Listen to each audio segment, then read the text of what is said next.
Hey everyone. So I wanted to do a video on some books that I've read and that I enjoyed. And if you're interested, I would recommend that you get them as well. So I actually have been researching books on sexuality and sensuality. I've been looking for a community, a forum, an e-course, or something on sexuality, sensuality, spirituality, rituals and movement and breath and the way and nature and how all those things are connected, that involves also art like photography and theater and journaling and music. Basically how our entire being is tied to being a sexual being and what that energy means. And I've been looking for that community and I can't find it anywhere. So I bought a bunch of books and been doing my own research to create what it is that I want. So one of the books I bought is called Full Exposure: Opening Up to Your Sexual Creativity and Erotic Expression by Susie Bright. Susie Bright is kind of a leader in the sexuality field. This woman, she's just amazing. Most of this book is underlined and highlighted, so I recommend that one. Another book that I got, I'm almost done reading it, and I just love it. It's called Start Where You Are, A Guide to Compassionate Living by Pema Chodron. I'm probably butchering her name, and for that I apologize. This book, it's just so good. This book, almost all of it's underlined as well. This book is by someone who I can call a friend. She's an incredible woman, a powerful woman. I featured her on my website and did a book review. Her name is Claire Griffin Stewart, and she's just phenomenal. But she wrote a book called The Pose Story: Essays on the Power of Erotic Dance. Love this cover. I was reading it on the train, so of course a bunch of men were like eyeing me. One guy came and even talked to me about it. This book's incredible. When I read it, I felt like someone else gets why I pole dance. And it's also great because if you don't know anything about pole dancing, or you don't understand what we mean by saying it's empowering, I would recommend that you read this, because most of the people are like, no, there's no way it could be empowering. It's degrading. If you've never actually done it, I don't know how you can speak on it with such negativity.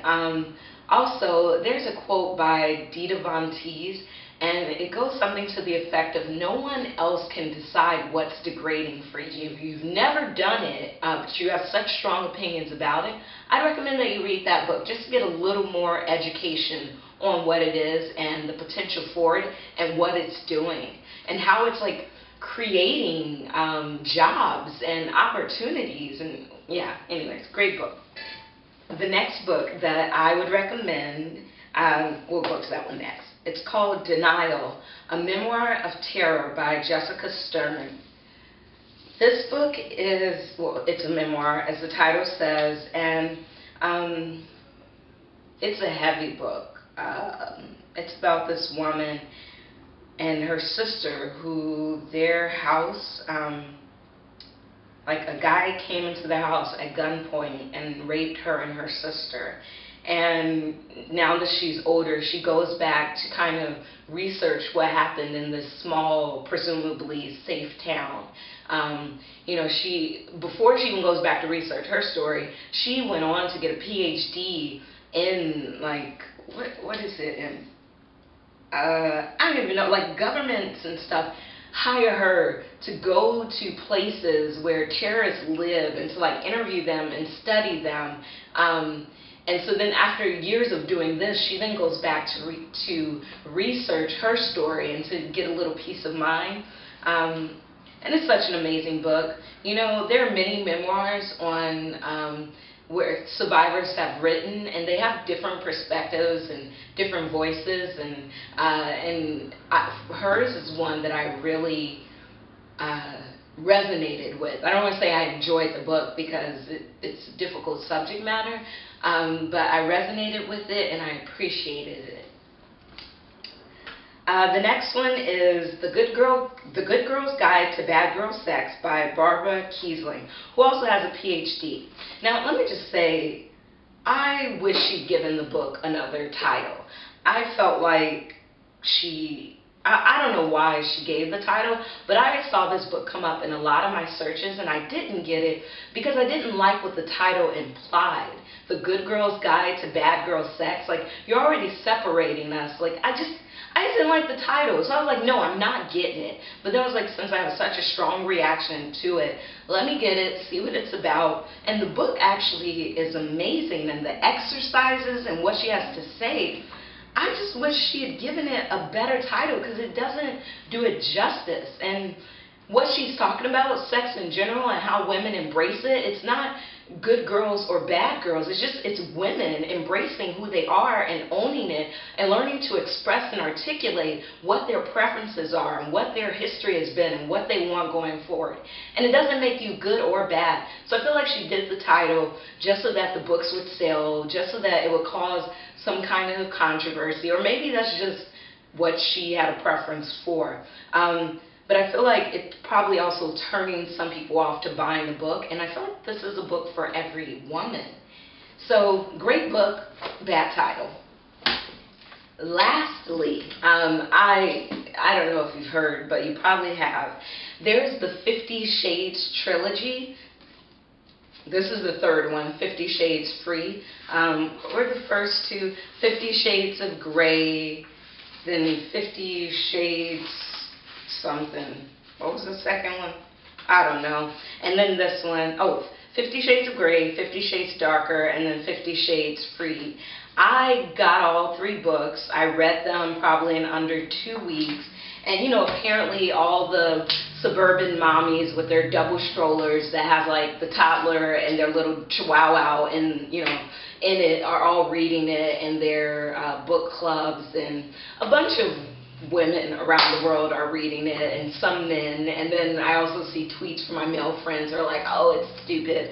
Yeah, it's poorly written. The storyline is a bit ridiculous and predictable.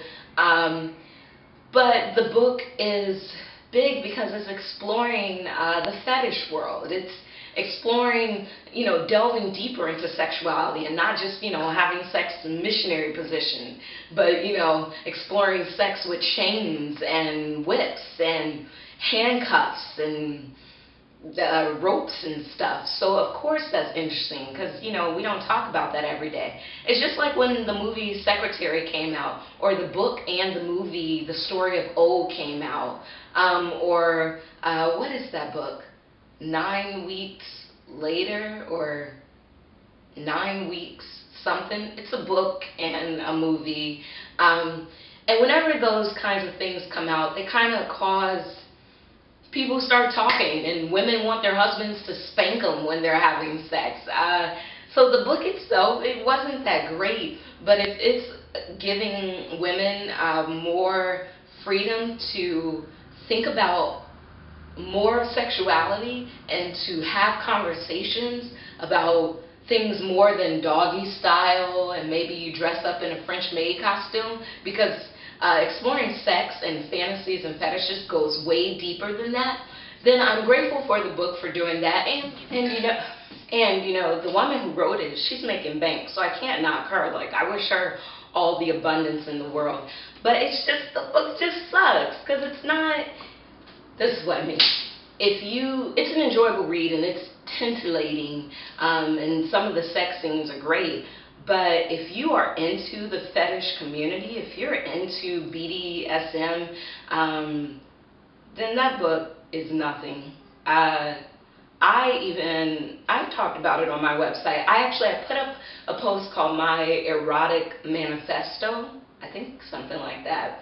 And in it, I talk about how I'm kind of a fetish freak. Like, I'm a sexual being anyway, and I feel free to talk about sexuality, and I pole dance, you know, all those kinds of things. But then I started dating a guy that was into the fetish community, which can range. Like, your fetish could be balloons, or animals, or stockings or latex suits, or whips and chains. You know, fetish is anything that pleases and delights you. So it could be really anything. But I was dating a guy who was really deep into that kind of world. And, you know, after reading the book Shameless by Pamela Madsen last year, I was inspired to delve deeper into my sexuality too. You know, I've always wanted more from sexuality in general and from sex. Like, even though I've had great sex in my life, I knew there had to have been more. And through dating this one particular guy and through doing my own research and stuff, I've been able to find more of what I'm into as well. I own a riding crop and wrist restraints, and I've gone to fetish parties, which are not sex parties, because people think they equate, and they're not actually. Most of the fetish parties I've gone to, sex is not allowed. Like, it's just a suspension party, you know, people who are into ropes and being tied, or it's a party for, I don't know. And I've also gone to, like, fetish seminars and workshops. You know, the problem is that women are going to read this book, then they're going to go to their husband and be like, I want you to spank me. It seems really interesting. And either the husband's going to be like, what the hell is this? Like, who is this woman I married? Or they're going to think, oh, this is awesome. Pow! But the problem is, there is an art and a science to fetish. It's not just like, let's go crazy and do whatever the hell we want. I only learned this because I went to a spanking like workshop. And apparently, like, there's only a small amount of area on your ass that you can, like, whip someone with. Because if you whip them too high on their back or certain areas on their legs, you can actually cause damage. I never knew this. Or there are people who are into breath play and choking, and there is an art form or a science to that. Or someone who's into being restrained. Like, you can't just suspend someone from the ceiling with ropes all, like, without knowing what you're doing. And so safety is a big thing, and I just hope that all the women and men who are inspired by the 50 Shades trilogy are also educating themselves on the fetish community, and not just like, you know, spank me crazy or whip me crazy or something. But I read the books just so that I would know. I heard, though, that if I wanted to read a good book about fetishes, I needed to read the story of O and some other one. Anyway, it's all very interesting to me.